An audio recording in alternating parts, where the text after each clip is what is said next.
Time to strap in and get ready. The leaders in NRL Supercoach are incoming. Bringing you the ultimate insight to help you win your leagues and climb up the rankings. You're now listening to the Insight NRL Show with your hosts, Brain, Mattrix, and Whisperer. Hello and welcome back to the Insight NRL Show. As always, the show is brought to you by the Standard Squeeze and Ryan from Astute Newstead. I'm the Supercoach Mattrix, and here today I'm with Supercoach Guns. Mate, I tell you what, Braino's crook, Whisperer's ducked out. Lucky you brought your boots to the to first grade today because you got the call up. Yeah, I likened it to back in 2021. Or maybe 2020 when Brett Morris got ruled out on the wing for the Roosters in the warm-up and Matt Ikuvalu came in against the Cowboys and scored 5 tries. That's the sort of thing we've got here. I'm Matt Ikuvalu, basically. Or, if I could put it better, the Wish version of Supercoach Whisperer. Mate, I'd stick to Matt Ikuvalu because he had a good talent, and I reckon you scored about 5 tries today by the looks of it. But with your scores, mate, how about we? Oh, how was your weekend for starters? What have you been up to? And for those that don't know you, what is Supercoach Guns? Who are you? Well, look, we've been on Twitter for a little while now. As I say. When I make fun of myself for being Wish Supercoach Whisperer, it is pretty accurate. Don't have much of a following, but a similar style sort of thing. A bit more of a, what's the right word? Poke a bit more fun, a bit more nerdy. But, pretty similar stuff. I mean, look, talk Supercoach, love footy. We also cover a bit of cricket, and I've just joined Insight doing NFL stuff, which is recording again tomorrow night. And we'll be recording for the best part of, 6 to 8 months coming up. Yeah, perfect. I know I was excited to get NFL up and running, and you and Mavs have it sorted. Look, guys, subscribe, like, and follow. Probably won't be a long one. Get some questions in the chat. Get everything going there. I suppose today or yesterday, the big news around the NRL and it is a bye round, of course, is centered around Dylan Edwards and James Tedesco this weekend. Dylan Edwards hurt himself out at training. Not looking like it's going to be a huge injury. Should have 1 to 2 weeks recovery time. But with Origin only 3 days away, they've rushed Tedesco in, which has, would we say, ruined a few of our plans this week. Oh, I would go that far. A few people had the luxury of having a couple of centre wing fullbacks on the bye, like your Garricks, your Farlongos, or copy and paste player there. But I think for a fair few of them, you don't have that flexibility, particularly if you could have done it earlier, but like Iro was locked in, or you had these guys lock in. Armstrong, another one, for example. You can't just slot one of them down into the centre wings, or the fullback rather, and bring in a centre wing. So a lot of people would have gone to Manu if they brought in Tedesco, but now they may have either scrapped their way to Drinkwater, which would have worked out great for them, or they just traded in a fullback for next week like Latrell. So yeah, I think it did send a few people into chaos. I think I need to make a formal apology to Scott Drinkwater. Back to Scott Drinkbolter. I said today that I would rather drink battery acid than captain him today. So formal apologies. Scotty Drinkbolter is back in the good books. But how's your Supercoach journey going this year? We can focus on mine for but a second because I played with 12 today, got 800. But you, mate, where are you at? Yeah, so 1,024. I went pretty hard for this week, I'll be honest. I had 15 players coming in, 16 if you want to include Blaze Talangi. Did 3 trades. Season's going terribly. I'm in 33,000th, mid 20,000th after this round. And I'm going to run out of a bad season, but I'm just going to try and have a crack at going for a round win or something now because Carnage really set me back, I suppose. Yeah, everyone had a bit of trouble with some injury carnage, but it's not too late if you navigate the bye period, and you're going hard through the bye period. So I suppose we're going to expect you to make some big jumps through there. Yeah, I suppose me, for example, went a bit light on today, but I might be a bit better stacked up trades wise. How many trades do you have left, mate? Oh, you're going to laugh at this. 7. That's 17. That's 1-7 for those of you playing at home. Yeah, mate. At least you're having a dig. You never know. Everybody could stay healthy, and you just cruise right through. Well, yeah, like there's plenty of look until it's over, right? I'm aware of that, but you temper expectations when you're at this point. You're like, oh, look, if I can crack the top 10,000, that'd be amazing, right? Considering where I started. 100%, man. Whatever happens, right? Exactly. Just before we start heading into the games, just going to give a shout out to Ryan from Astute Newstead. Are your interest rates above 6.2%? Want to buy a home? Maybe you want to refinance and renovate? Maybe you just want to save some money like the rest of it? Reach out to Ryan at Astute Newstead for an obligation and cost-free inquiry. His link tree is in the comments. Use code INSIDE and it will cost you absolutely nothing to give Ryan a call and, see if you can beat your current home loan or help you get the home loan of your dreams. But on Thursday night, mate, we had the Eels take care of the Sharks. What'd you take out of this one? Yeah, look, I'm not going to say I expected it. I expected it to be a close game with no McInnes and no Hines, right? And you throw into that Moses returning, Gutherson returning. You'd think that it's going to be a close game, but although the scoreboard says it was only 12 points, the Eels after they navigated the first 10 minutes, they looked from the remainder of the game, I suppose. Yeah, no, I agree with you, man. The Eels look good, and I suppose the ends of Mitchell Moses and Clint Gutho definitely helped out, and they scored all right too, with 86 and 66 respectively. But the Peacocks missed a couple games. Will Penasini, and he top scored this one with 99. Jackson Paulo scored his, I suppose Jackson, Junior Paulo, I suppose scored his first try, I think, of the season with 86. And and Sevo was back there with 81. Cardi Party, 79. And Dylan Brown with 76. One thing I did want to bring up was Brendan Hands, mate. Absolute bottom dollar, 209K. Looks to be getting an 80-minute role under the new coach. Any love there? Yeah. Oh, absolutely, right? Like, he had a 21 break even, so he goes up to what? 240,000, right? An 80-minute hooker, 240,000. He does seem to have a lot more work in him than what Joey Lussick did, right? The question I suppose you ask yourself is, what's your hooker situation like? I think a lot of us own Jaden Brayley or we own Joey Lussick. If you own Joey Lussick, this trade makes total sense, However,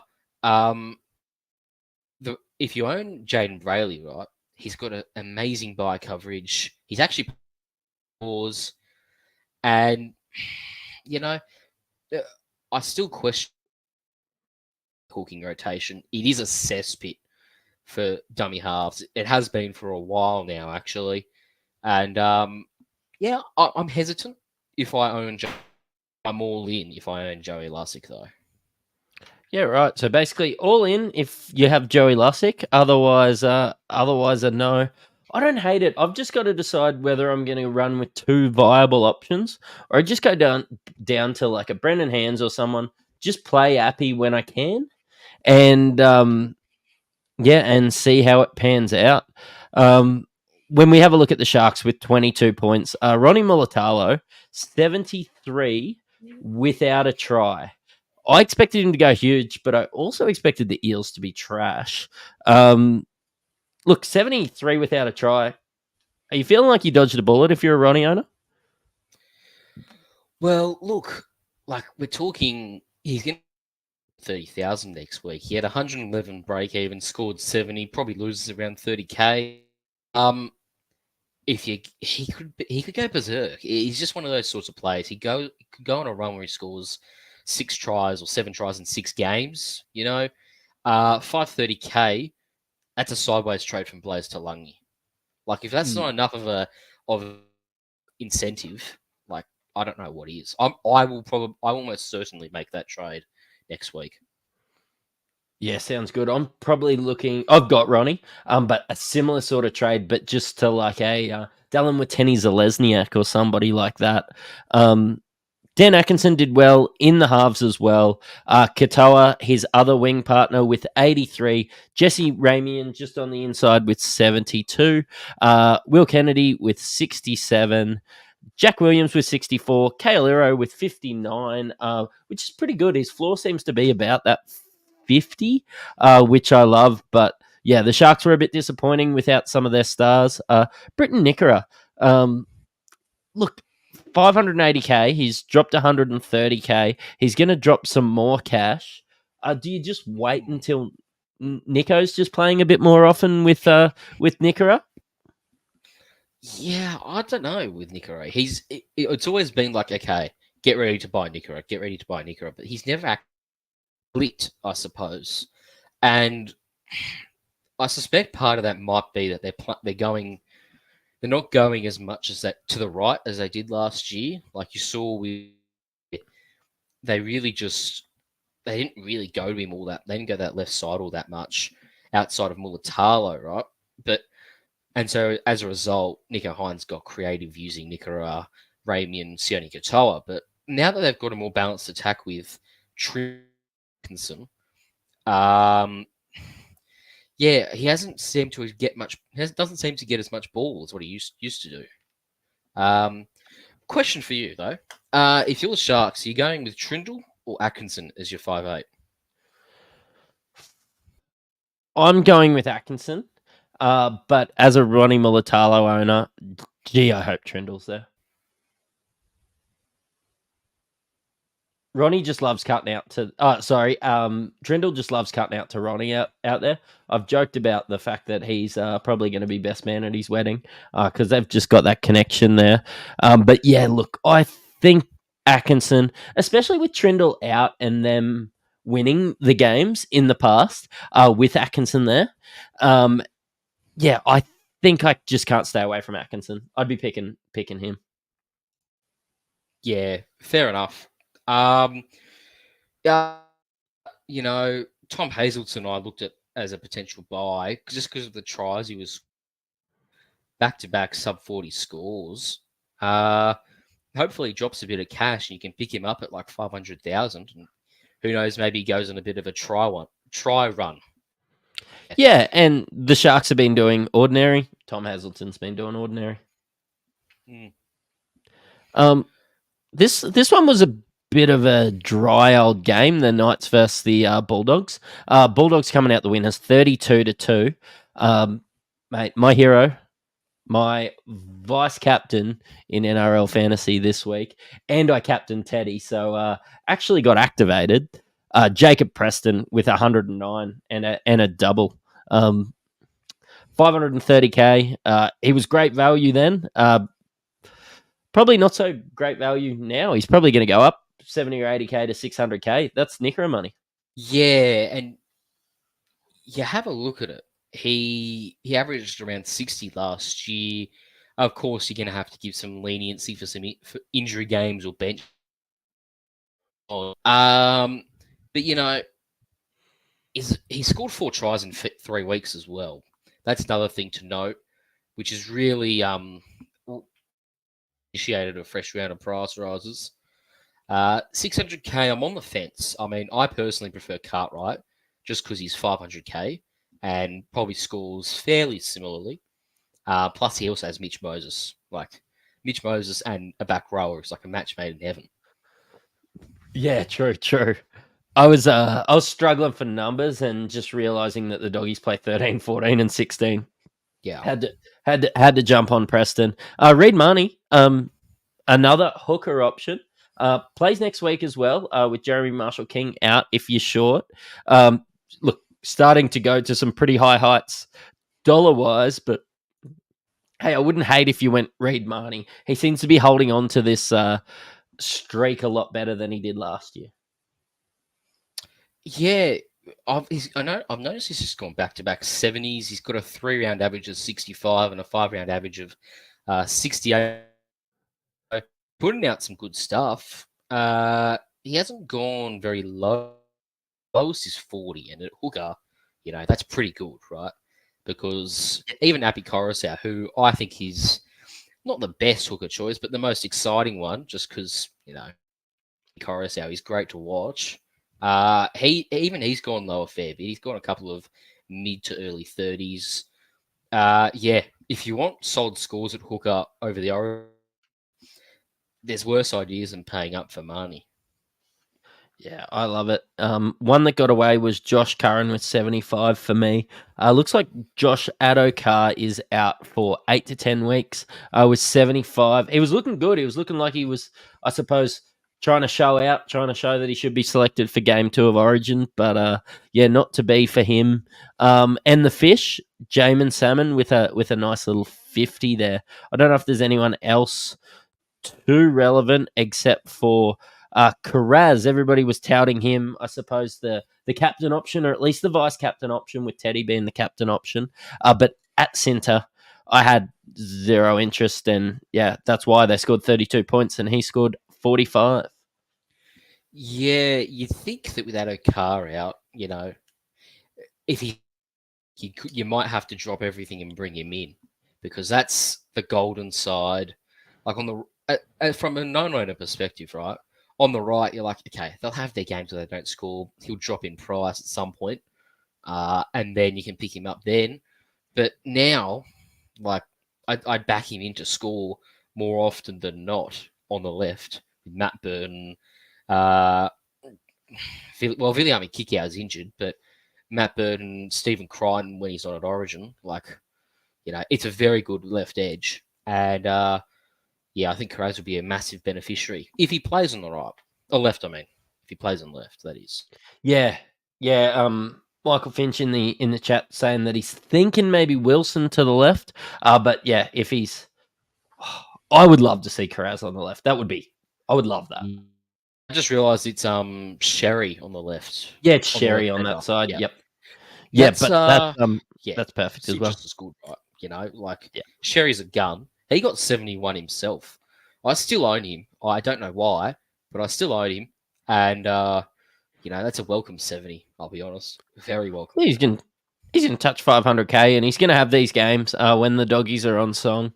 The Knights, I suppose, when you look at the fact that they've scored 2 points, I have to scroll all the way down to see my boy David Armstrong there with 24. The great news is he still goes up like 70k.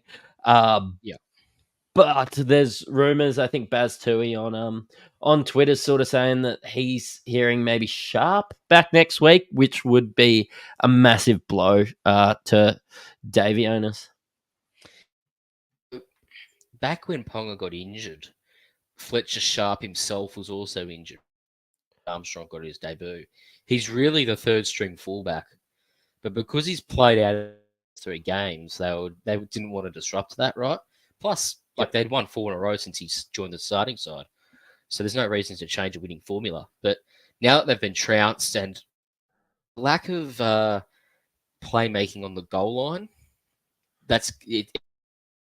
He's good backup and he does good hit-up work. But, Fletcher Sharp's the one they're actually invested in. And, I think he's the better player in my... Yeah, it's brutal. So maybe we're looking at Fletcher Sharp next week. Adam Elliott, of course, in a game like this, you start to look at some of your second rowers and your locks for your points. So you've got 71 from him. You've got Kai Pearce-Paul with 64. Owners will be happy there. Brayley with 53 there. Marju and Gagai still, and Dylan Lucas still did all right there in the 40s, but nothing else really of note from these guys.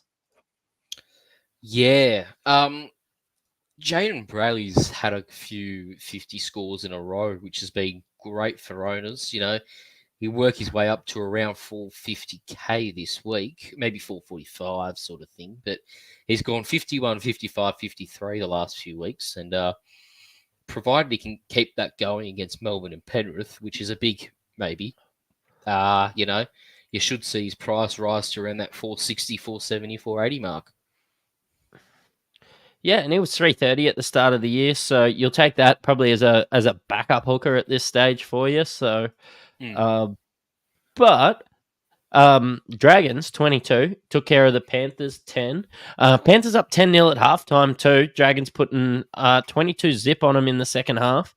And look, Rafe, do we want to say popular cheapie at the start of the year? 120 points. Absolutely wild. He was good. Actually, most of the Dragons were, to be honest. Yeah. And one of my inspired trade moves was to shore up front row. Sure about the longevity of Terrell May. So I went and got Jack DeBellin, right? And he initially scored 60 points. I was like, not bad, pretty good. 20 points in revisions out of the blue. And I was absolutely ecstatic this morning waking up to that news. Yeah, you would have been happy even with 60, really, for 600k. Yeah, Couchman really turned that game around as soon as he came on. His energy off the bench, that was immense. He was great. Yeah, and we saw a bit of him playing last year, but of course getting the run with Sewer into the Queensland Origin squad. But yeah, I know the Panthers are missing guys, but the Dragons are just one of those teams that win a game like this when their back's against the wall. And can't really say too much of a bad word about them, to be honest. Yeah, the Dragons, they were okay in the first half, but that second half comeback, which, again, as I say, was led by Couchman for Tyler Mariner. That was great stuff. I know in Sione Finau, he had a couple of really good kick return hit-ups that, I don't know, really sparked something in the Dragons, I suppose. And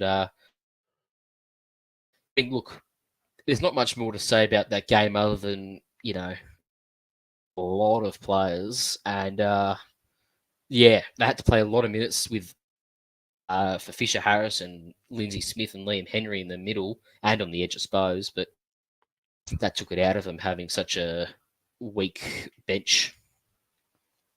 Yeah, and they'll have some guys come back. One guy that probably will become a little bit more of a mainstay with Taylor May out is Paul Adamotti. Yeah, and he goal kicked as well.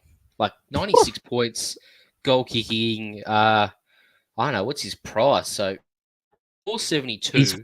He was 420 and now he's 470. Yeah, and then what's happened here? He's got a 57 break even. So he's going to be around 500k. Like, could do worse. I don't know what Penrith's buy coverage is like. So they don't play 16 or 19, but they play those unofficial buy rounds, all of them, 14, 17, and 20. So that's a positive for him. Plus, it'd be good to have a piece of the Penrith backline too. Yeah, as somebody that's seen there and not seeing a Penrith person owned, I am nervous at the moment because we know how they go towards the end of the year. Look, I don't think there's too much else for us to touch there. Tungo still disappoints, still sitting there in and around 500k. When you got a break even of 45 and still lose money, that just screams not a buy. Yeah, which is a shame. I had my eyes on him going into this week. I nearly traded him in. But, yeah, he's gone off the boil. Like a 5-round average of 46.8 for someone of his caliber the season with what, from memory, was twin tons. Yeah, it was 145 in rounds. you would have thought that he would pay what he has been lately. But I'm happy to let him keep dropping and buy him when he. Yeah, sounds good. I would say the next one, game of the round. I think I can't remember who said it. I don't know if it was online or offline. But somebody said this could be the worst 4th versus 8th matchup you've ever seen in your life. And these two teams went hammer and tongs at each other. Raiders winning in second, a golden point there. Plenty of missed opportunities there, but probably highlighted by Joey Taps there with 110 and JMK with 90. I've been waiting for a reason to jump on Joey Taps, and I suppose after the bye round, sub 600k still just seems like a guy that I want in my front row. I've only wasted one trade all year in front row forward. So, yeah, maybe Joey Taps could be my second. Well, the dude had, 45 points in tackles and 39 points in hit-ups. Off the top of my head, that's 82 points. Yeah, 82 points in base, which is... Hang on, that's not right. No, it is right. 82 points in base, which is crazy, right? Like, what front rower does that? I understand there was 10 minutes extra at the end, but, like, that's still mind-boggling to think about. Yeah, I'd be happy to buy Tarpany if I hadn't already done a trade at front row this week. Yep. Yeah, and you know what? It was played through the middle a lot. You start to see your Mariottas. You start to see your Max Plaffs up there with 70. Your Elliot Whitehouse with Whitehead with 83.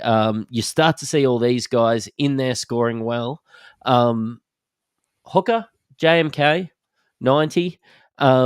Look, really played out of his skin. Even tipped the field goal at the end, just there to push it over. But yeah, no, just gave 110%. I thought Katoa was good. KO Weeks were good. Honestly, it was just a great game to watch, wasn't it? I saw a tweet that said somehow Jordan Rapana was the best player and the worst player on the field at the same time. Like, in terms of his fullback play, it was really ordinary. Ability was insane. Like, he put on 3 or 4 game-saving or game-tying, and then even a game-winning moment, right? Great game from him. Yeah, look, if he wasn't injury prone like he is, right? There's a world where you consider him at fullback, centre wing. But he just finds an injury, and it's never a short. I think that's part of the problem with him. And it was one of his best, like you said, best and worst games. Has an error in him, but still only got 67. Like, I suppose when you're just gonna, look, realistically, when you're just gonna chuck him in your center wing, you need him to be able to play every week, and he's got a 40 in him. Yeah, look, and not to mention there's 10 points in field goals there as well. So, like, it's really 57, and how often does he get it? And, there's a lot of stuff in there that doesn't really make him a great buy, but I know in past seasons, he's had fantastic numbers at fullback. Yeah, 100%. Look, big Raps fan. Really, like, I had him in fantasy to start the year, but had to move him out because he was injured. A bit more relevant there. KO Weeks with 78. Do you have any love for Ewan Aitken and Herbie Farnworth? Because those guys, look, it's been thrown around. I sort of said Ewan Aitken, it's too much money for me this week at 650k, but he's going to keep rising. He's going to touch 700k. Yeah, I'm looking at Ewan Aitken's scores now. Like, that's actually that's a great run of scores, 84, 60, 83, 63, 74 in the 5 games leading up to this round. An 89 on top of that, right? Like, that's elite second row territory, not just center wing territory. And his value, I honestly, with how little of the second row options we have, it probably lies in second row. So, yeah, like, other than the fact that he misses next week, buy him round 15. It's a very fair shout if you can stomach the price tag for you and Aiken. He's 16 and 19 too. Yeah. Farnworth, an 18 break even, scored 72. What's that going to put him at? 650, 660? Yeah. I could. He's got 121 and a 72, so you have to buy him now pretty much. Because I'd say his break even's pretty close to negative next week, if not just zero. Yeah, I'm not sure if I don't know. I'm not sure on Farnworth, but I would happily take Aiken. Yeah. I like it. I'm going to be staying away. I just am a bit worried that he has those games. He seems to be out there at the moment looking for the ball and getting it. But yeah, I'm going to be staying away. Asako's sitting there with 103 break even, scoring. What did he score this week? I have to scroll all the way down, scoring 42. Really disappointing for owners, and he must be a real frustrating watch at the moment. Going to drop below 700k again. I mean, do you have faith in Asako? Not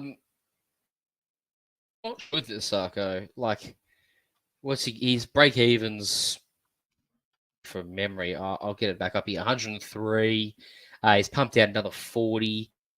84 is saving him from having one of these monstrous break evens, right? I mean, the buy schedule is pretty good from memory.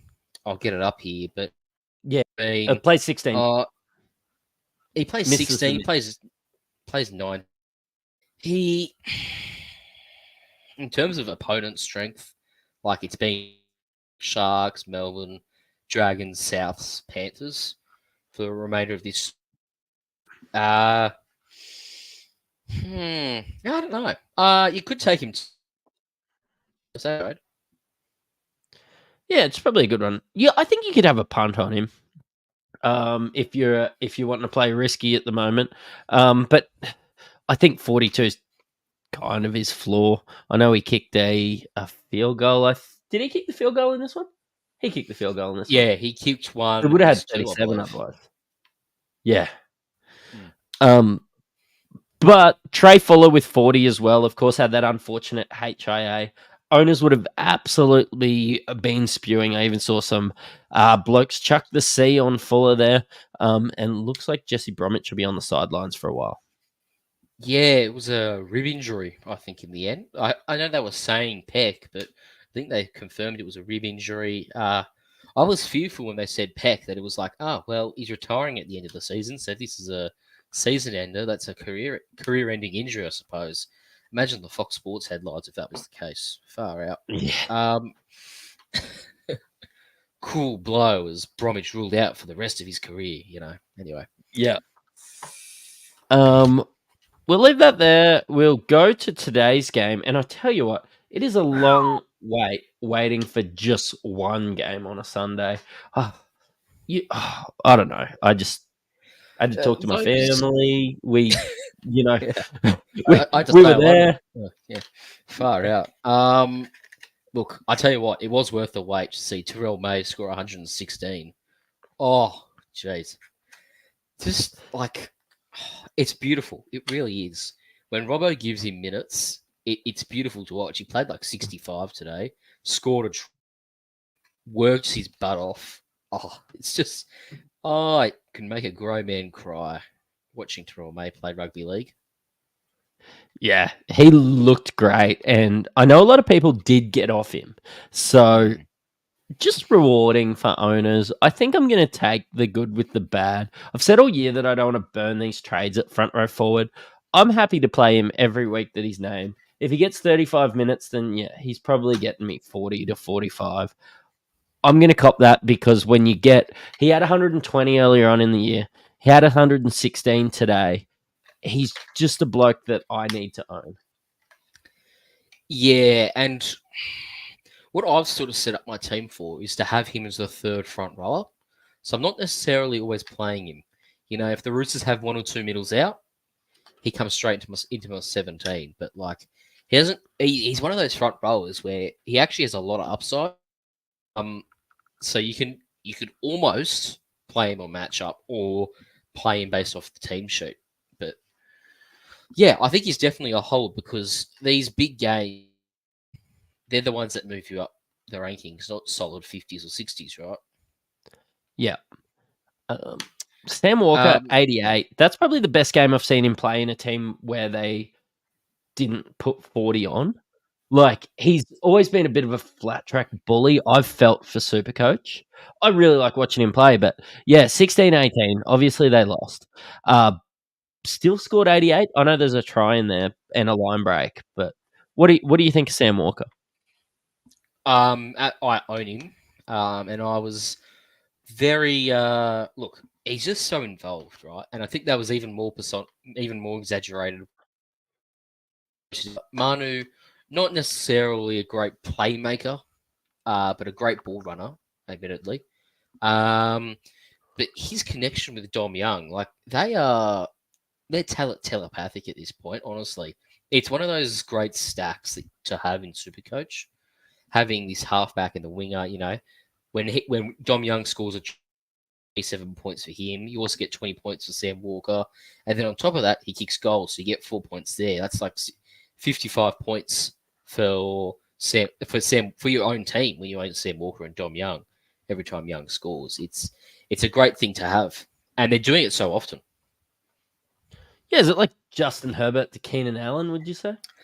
I would, or Mahomes to Kelsey. But yeah, dynamic duos, and I think it's called a stack in fantasy football. It is. That term here. Yeah, it's a great idea. Nah, love the plug there. 75 for Dom Young as well. But you have to scroll down a little bit for Joey Manu. I had the captain on him. I think you did too. I think half of Australia did. 51, probably a bit disappointing. I think he could have had some try assists and stuff today that just didn't pan out. Yeah, look, I think at times Manu can be, a worldie at fullback, but today showed that he is still learning the position. As weird as that sounds, saying that he's learning the position and then he's leaving the sport, right? Like he's still an inexperienced fullback, despite how long he's played rugby league for. But gee, like the floor on it makes this captaincy decision okay, but disappointing. And yeah, as what's his name, Paul's just commented here, he's missed Dom Young twice. Dom tries today. If it was Tedesco passing rather than Manu, yeah, you'd be disappointed just because he's averaged 83 at fullback before this game, right? Like he's a gun. He just had a bad game. What can you do? Yeah, and didn't train because it was a last minute switch. Like I would presume if he had a week's preparation, they knew Tedesco was going off in Origin like they had before. They'd ran him through the plays. They'd started setting him up. Yeah, probably even looked like a bit nervy today. I don't know. It wasn't Joey's best game. Not too much else I want to touch. At the Roosters, Scotty Drinkbolter there, 101. World beater, the best player on the park, I would say. Lifted the Cowboys over the Roosters today. Yeah, look, it was hard to watch Scott Drinkwater carve up. I own him, but also being a Jugs fan, right? So that hurt a lot. Particularly how he choked the game away. I liked that. Yeah, look, Scott Drinkwater. I know a few people went him on as the captain when Tedesco got ruled out, and look, paid off. I brought him in when Turbo went down injured, and he's pumped out a couple of 60, 70, and then I think an 80 last week from memory, and then this 100. So starting to find his feet. 100 last week as well. It's back-to-back tons. That's really good. Okay. Sorry. Yeah, great Great from Drinky. Somebody pointed out when I said I'd rather drink battery acid than captain him this week that he has like a 5-round average of 80 and a 3-round average of 73. So he's been in good form even when the Cowboys haven't. Finafuiaki, 76 with the try as well. Burns, the other try scorer, with 74. Clifford was all right today. But with all the big names out of the Cowboys, it's hard really to look at anyone. Maybe outside of Helam Lukey, went to the bin for 10 and still only scored 35. Continues to drop cash. Yeah, he's been disappointing because there was a lot of hype around him in the preseason from, myself included. I thought he was really going to click on this year and become one of the... Probably play Origin is what I originally called for Queensland. But, it hasn't panned out. Injuries cruelled him of that. Plus, I suspect he's still carrying a bit of an injury because he's not playing as many minutes as what I'd like him to from a Supercoach perspective. But yeah, at least as long as he's keeping his price cheap for next year, I'm okay with it. Yeah, it's all right. And that wraps up today's games. Have to give our boys from the Standard Squeeze a little bit of a shout out. The Standard Squeeze, if you're sick of breaking glass bottles, your beer going warm or your coffee going cold, the Standard Squeeze have everything you need to drink responsibly, but also conveniently. The Standard Squeeze products are made from food-grade quality plastic, so you can measure the perfect pour in case you need to drive. And you know how much you have. So you can go to standardsqueeze.com and use the code IFS15 to get yourself 15% off everything in store there. I'm using a little one here. And I might... Look, today we've been pretty good with 41 minutes. We're going to give our early trade thoughts maybe for next week. And if you have any questions for Guns, because we know that he's not here every week. He's here on Inside every week at Inside NFL, but he's not always on the NRL show. So get any questions in that you've got for him. Mate, I know this is a curly one, but I know that you've thought ahead. With 17 trades left, are you looking at trading next week? What are you thinking? I am looking at just the one solitary trade next week. I mentioned it earlier. Blaze Talangi to Ronaldo Mulatalo. $0. Very, very happy with the trade. The only problem is I'm still without a second fullback. I've got Faralongo down there along with Drinkwater. It was going to be Tedesco. Now it's not. Yeah, I mean, it'll mean that I still have 372,000 to use somewhere. But I'm going to keep that cash to one side. And that will mean that I can just, tone back on the trades and still make the moves that I want without doing 2 or 3 trades to find cash. So, yeah, just Talangi to Ronaldo and Mulatalo for me. What about you, Mattrix? Mentioned it a little bit earlier. Looking at Dallin Watene-Zelezniak, I kept Angus Crichton this week. I've got SJ, I've got Nico Hines. I'm just not sure. I might have to trade out one of these guys, like your Crichton, your Hines, to fund some other trades. Maybe getting your Joey Taps in a couple of weeks. Even a Joey Lussick down to a Brendan Hands, or unless I am getting Crichton down to somebody to have a full upgrade there at hooker. I'm not 100% sold, but I do know with Sean Johnson coming back, I want Dallin Watene-Zelezniak. Yeah. How much is he? Oh, 460? 440? Oh, that's a great price. 450, there we go. I said 460 or 440. It's 450. There we go. All right. If Kale Liro doesn't get many attacking stats anytime soon, that might be worth a go. I think with Trindle back, though, you'd think there's more attack going to the left. Yeah, I've got Iro and Mulatalo, though. I kind of feel like they cancel each other out. Like I have a real stinker or a really good one. Yeah, the great thing about Iro is that, it's 50 points in base and tackle bust, a power, I suppose. But yeah, no. You're really concerned if Mulatalo doesn't score. He's not a every week play. All right, guys. Get in any questions you've got. if you want, we'll jump through. I've started a few on the way along. Actually, there wasn't too much. Asking if Brain and Whisper are okay. Braino's just a bit crook, and Whisper just had something on tonight. So rather than going solo, I called up Guns, and he's come through in the clutch, I would say. I'll take it. Jason Murphy saying that I'm tapping my foot or sitting on a moon hopper.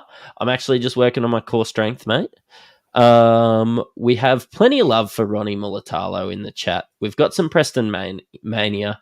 We've got maybe, a discussion about whether Wilson or Carraz goes to the left or the right.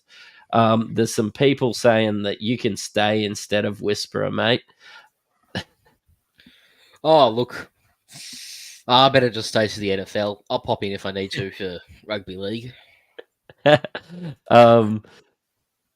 Shout out some guys avoiding Naf White. I was not very high on it as much as I wanted to make some money going down from a Crado or somebody, even a Smithies down to Naf White. But yeah, look, getting Preston in was a little bit of a masterstroke for those at home. Paul Bark was asking how many trades you had left. I really am not sure I want you to have to revisit that one.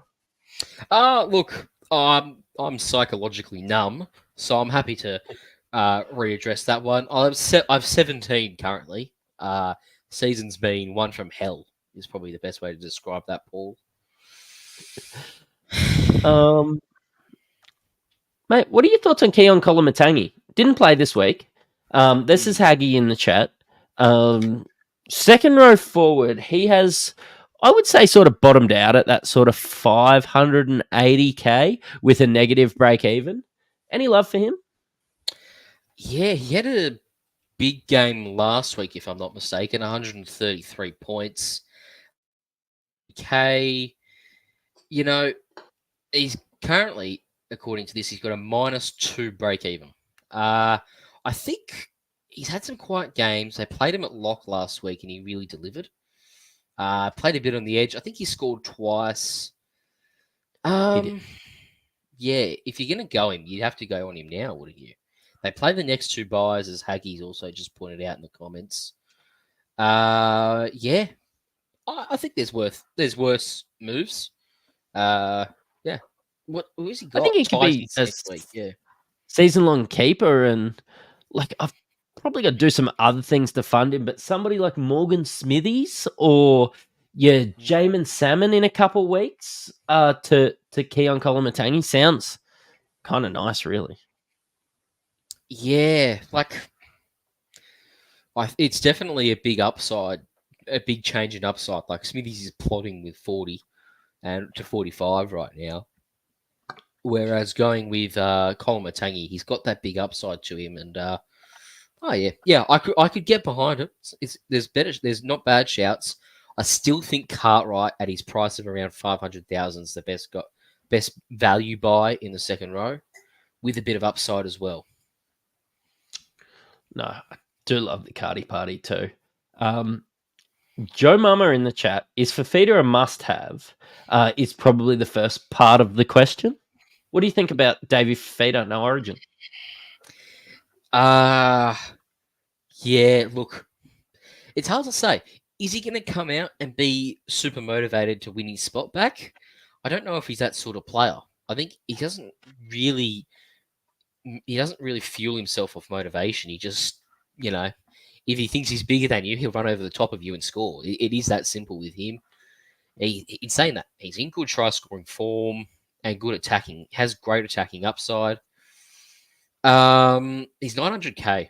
I was kind of hoping his price would dip over the Origin period. That's not going to happen if he's not playing Origin.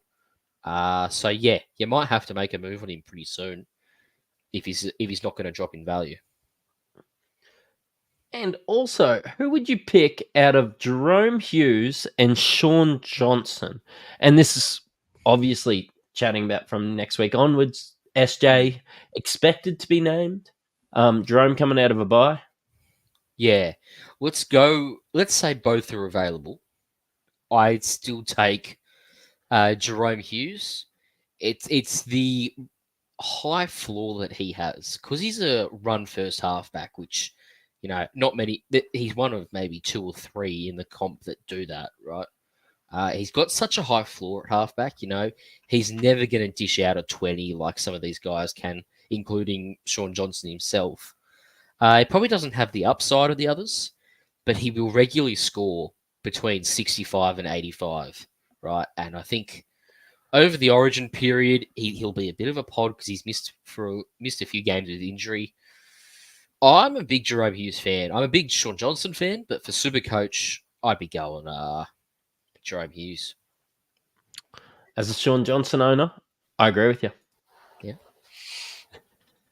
Mate, Matty Sherwood has been throwing this around a little bit in the Discord. He traded in Brad Schneider this week. What would you do if you had... Look, obviously, he made a mistake. But what would you do if you're a Brad Schneider open? Trade? If yes, who to? Or would you just hold him with maybe some of these Penrith guns coming back into the team? Yeah. I don't know if he keeps his spot. I think that's the first problem. I don't know that he keeps his spot because Jack Cole's been very impressive. Jerome Luai's been a worldie at halfback. The fortunate thing for Schneider owners is even was -6. So you don't lose any coin. And he's not going to hurt your score this week because he likely didn't make your best 17. Right? So it's having PR who scored 10.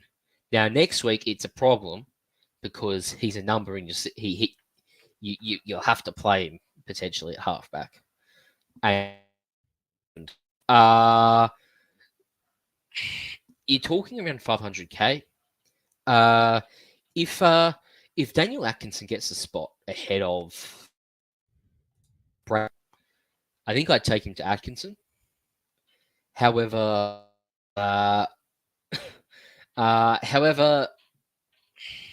otherwise, I think you're just gonna have to find. You're gonna have to cash out of someone else, like an Armstrong for upgrading. That's what I do. That's a long answer. I don't mind Tyron Wishart in there at halfback because he's just another guy you can actually probably make some cash, or at least sideways go to Wishart.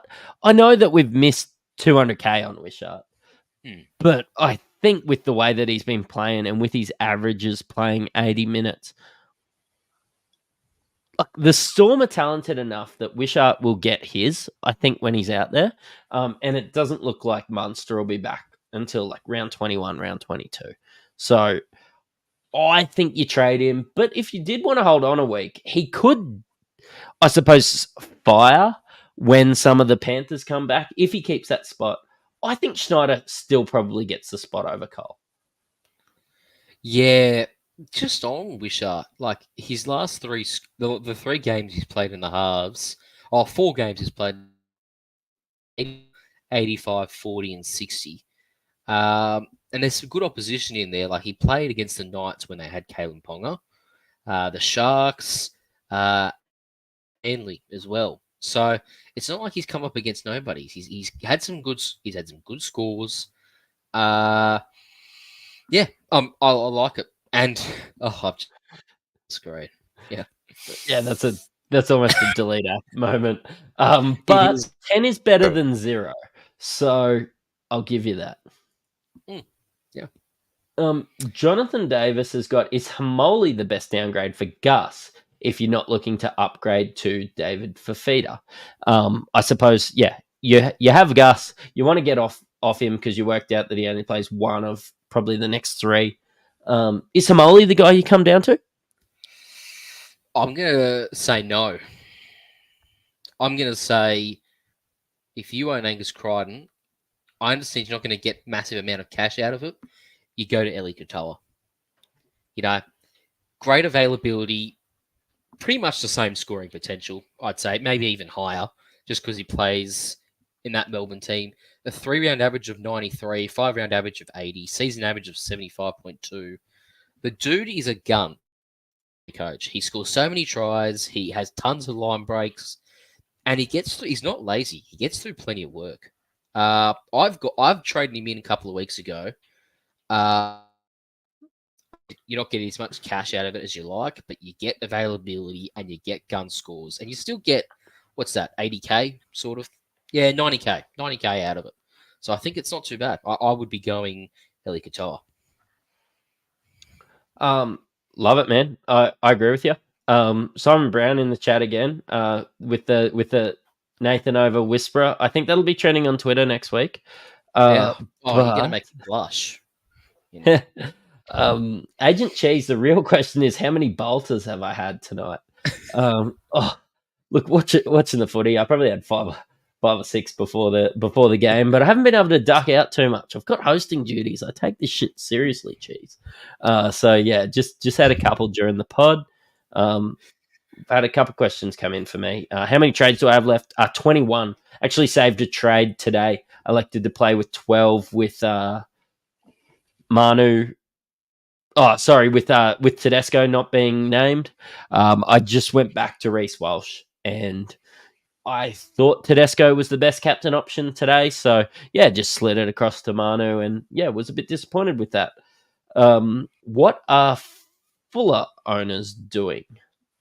Guns. This is Stefanos Constantine in the chat. I'm going to remind myself of how much Trey Fuller costs. He's $4.29. He got a 40 this week. Break even's 21. So he goes up a little bit to probably, let's say, 440. Immediately, the first thing I spot is Suafar, centering fullback, 445 as well. The talk is that Pappenhausen returns at 5'8", which is massive for Farlongo. Not so good for Wishart, I just realised. Wishart. Yeah. It's also great for Pappenhausen himself. If he gets fullback, be a massive erection. Look, I would take him to Farlongo. Like the kid's talented. He's making a lot of coin. It might be a very short-term play. It's fun to watch. I traded him in when he played his first game at fullback this season, and my Twitter name is now Farlongo Fan Club. But he's so much fun to watch, and it's not really a sideways because, pardon me, he plays fullback for the Melbourne Storm. Like they always score well, no matter who it is. They always score well. So, yeah, that's what I'd be going with. I'd be going with Farlongo. He's thinking of going to Latrell. Give us a bit of love for Latrell. He's obviously got some money in the bank, which is not what we anticipated when the question came across. Yeah, well, if he's got Latrell, you freaking go for him. You go. Look, if Souths are going to turn the corner, it is just about got to come off the back of Latrell. He's got the Titans next week. That scares me. It got the Broncos round 15, Seagulls round 16. Like, you put those three all together, you've got a pretty good 3-game span. I understand it's the Broncos. Doesn't play 17. Also, Latrell's just lost his origin jumper, right? Extra motivation. And, Latrell's the sort of player that he likes to, if he's got motivation, he uses all of it. And he'll pump out. I would back him for a 100-point score this week. I don't know how to put up. Oh, here we go. I can do this. Sure. If you already have Katoa, this is in reference to who should I take Angus Crichton to. Already have Eli Katoa. Then, Hamol Olakawatu, not a bad shout. I would have said, you could go Ewan Aiken if you wanted to go with a big pod here. But, I'm a big fan of, I think, on the edge for the Dolphins. I think that's the way to go. I've just been scrambling for the last 90 seconds. I don't really know what I'm talking about, but I've talked about Eli Katoa. Apparently, if you already have Eli Katoa, who should we take Angus Crichton to? I've thrown out Ewan Aitken, although I still think Homole is probably the answer. Your thoughts? Sorry, I lost you there for a second. Okay. We're good. There's talk about back. All right. There's talk about if you already have Eli Katoa and you look at Angus Crichton, who do you take Angus Crichton to? I could go Homole or you could go Ewan Aitken. What direction would you be looking in?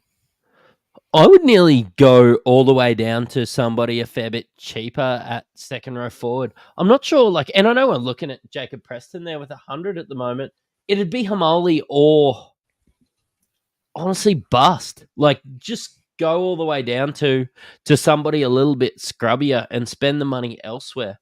I'm actually electing to hold Angus Crichton through this period just because I am looking to save these trades. And I just see myself wanting to finish the year with Angus Crichton.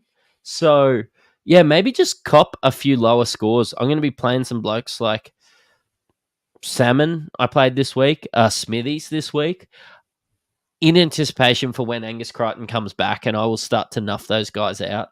I think maybe nobody is the answer outside of Hamoli and Eli Katoa. Yeah.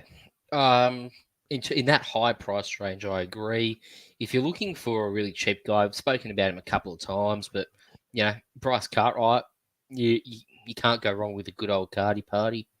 Are you sure your Twitter page isn't the Cardi Party fan club? Oh, it could very well be if I trade him in this week. And I'm starting to convince myself on it instead of Mulatalo. Hey, what about this? Smithies, if it's been pointed out to me that what's his name? His ACL, and that Blaise Talangi might still play centre. I tell you what, if Talangi's named at centre, I might just take Morgan Smithies to Bryce Cartwright. That'd be all right. I was considering Cartwright or Preston last week, internally, but just went with Preston because the 13, 14, and 16 availability. But Smithies to Cartwright, I can get around it. Cartwright has so much more upside than Smithies, and the Eels are also just starting to play well. Yeah, Moses is back. You know what? I'm going to do that. I like Ronnie, but if Blaze is playing, he's got money to make. No, I like it, mate. Nothing else really coming into the chat. Look, thanks for coming on, man. Where can people find you? Is it mainly on Twitter, or is it on Instagram, or what's your handle? Give yourself a bit of a shout out. All right. So yeah, Twitter, we're pretty prominent on there. If you want regular Supercoach stuff, you'd look on Twitter.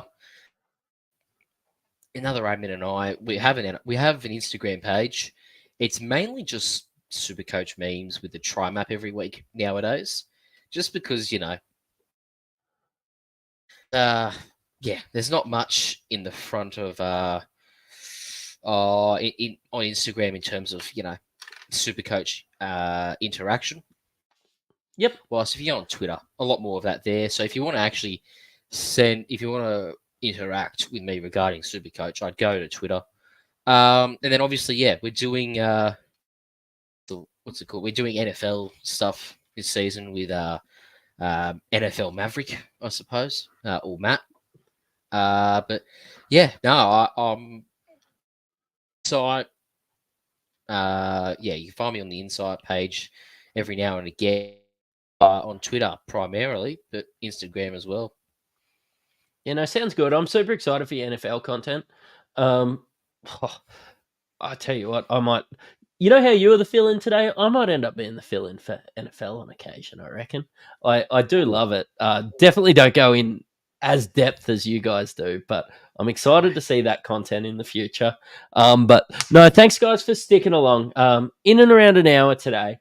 I'll be back Tuesday with Braino, I believe. Whisperer's still away. But you've listened to an Insight Fantasy Sports podcast. Cheerio.